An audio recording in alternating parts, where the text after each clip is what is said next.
driving and singing, sometimes in warm weather and even in cold, to escape the house or endless work.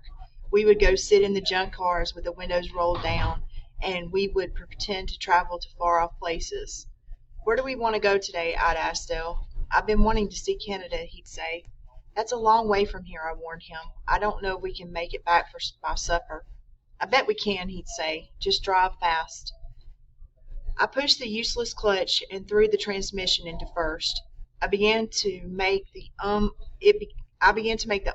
noises of a motor accelerating, and went through all the gears, whipping and steering wheel this way and that, except it didn't move far, since the flattened tires of this particular car were partially buried in soil.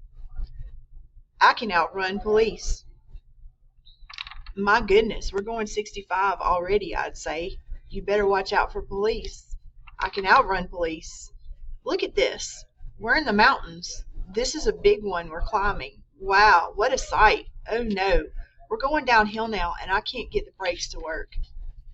I'd be pumping furiously, "Help me! Pull the emergency brake! Help!" Dale would make a general uproar, flinging his arms here and there, grabbing at levers and knobs. "Uh-oh," he'd say. "Look in the rearview mirror. You got stopped already."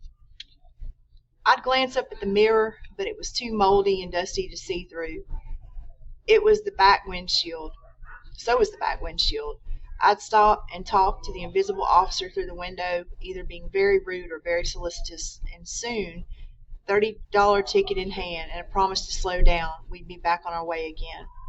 "Fart bag," I'd say then, and Dale would agree. "Hog breath." We weren't going 80, no way. We drove past the White House, through the Amish country of Pennsylvania, through the congestion of New York, around the Statue of Liberty, crossed the Great Lakes on a ferry, and sailed through Canada. There was snow all over the place, and we got out of the car to take a look. Dale spotted a white wolf, which prompted me to see a polar bear, and then a snowy owl. Then we changed drivers, turned around, and drove home. Never moving an inch, we saw many faraway places we knew only from National Geographic, one of the few magazines allowed in the house. That was how we knew about the snow, from pictures we'd seen of the South Pole or from Christmas scenes. We bundled Santa Clauses sleighing across snow-covered roofs, and all the world white. When it finally snowed, we could see and feel what snow was like. It was January of 1977, the winter I turned 15, when it happened. The winter had been extraordinarily cold and harsh. On January 20th, school had been canceled for the inauguration of Jimmy Carter, and for the first time in my history, a few days later, the schools were closed for weather. This January morning, Mama had gotten us up as usual, then flipped on the kitchen radio. The announcer was excited. "It's snowing," he said. "No school today." Mama called up the stairs. "Look outside, there's snow." She had seen it once before in her life. It was barely light enough to see outside, the sun just rising, but Mama's news was true. Puffballs of snow fell from the dark tumbler of sky. My window ledge was mounted with fluffy crystals, and so pretty. Mama made us eat breakfast before we bundled up to go out.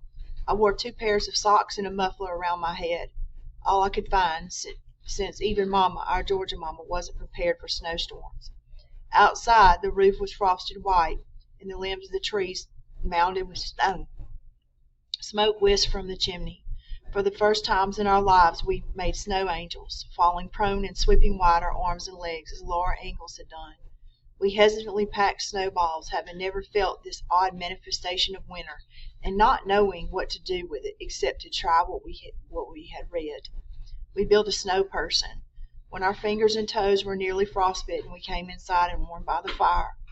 Later in the afternoon, when ice on the roads had melted and the snow was disappearing fast, we piled into the car and rode around to see our world suddenly different, and to see how others had responded to a day of snow and no school. All through town, children were building snow people and running and playing in the cold surprise. In reality, riding around in the car was one of the major sources of entertainment for the family. I spent hours and hours, only 1 or 2 at a time, but on unaccountable occasions, riding around the countryside. After supper, Daddy might suggest, "Let's go riding." Riding is what we would be doing on Sunday afternoons. We all piled into the back seat of the Mustang, we drove, or in the back of a truck if one was running, and Daddy drove slowly, 25 or 30 miles an hour. Often we rode out toward the farm, the 70-acre woodlot out Old Surrency Road Daddy managed to buy, and sometimes we stopped by Granny Ray's for a short visit or rode out to Grandmama's to see how she fared.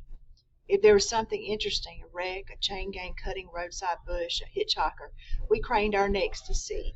If travelers had broken down, we stopped to help them, and if people knew we were outside, Daddy would break to speak. Teenagers kept the strip from Dairy Queen on the north side of town to Hardee's on the south, our two fast food restaurants cooking, and we rode through Baxley a couple of times to see what was happening, although mostly we drove slowly along the dirt roads. Daddy knew the country inside and out. If he didn't know where a road came from, he would follow it, and we would drive until we again reached a crossroad at a farm we recognized. Before heading home, we stopped for bread if Mama needed a loaf, or for milk and cornflakes for Sunday supper. We rode to see what could be seen. We rode because there was nothing else to do. We rode because it kept us together, close in the car where we could talk. If we got crowded and irritable, Daddy made us be quiet, and then he asked us quiz questions. Okay, who can answer this? If 33 and a third is a third of a dollar, what's a third of a dollar and a half? Answer would take a bit of dividing. 50 cents, Kay would yell. What we liked best was riding in the back of the truck at night, lukewarm stars overhead and mosquitoes foiled by our motion. Before us in the darkness, the wild green eyes of animals would flare before they turned and went out. Ghost deer paused at the edge of the wilderness. Sometimes as we rode we sang songs we knew, some gospel, some not. We belted out the old rugged cross, and when the roll is called up yonder, and away down south in Dixie, people have said that they could hear us coming up the roads, driving and singing.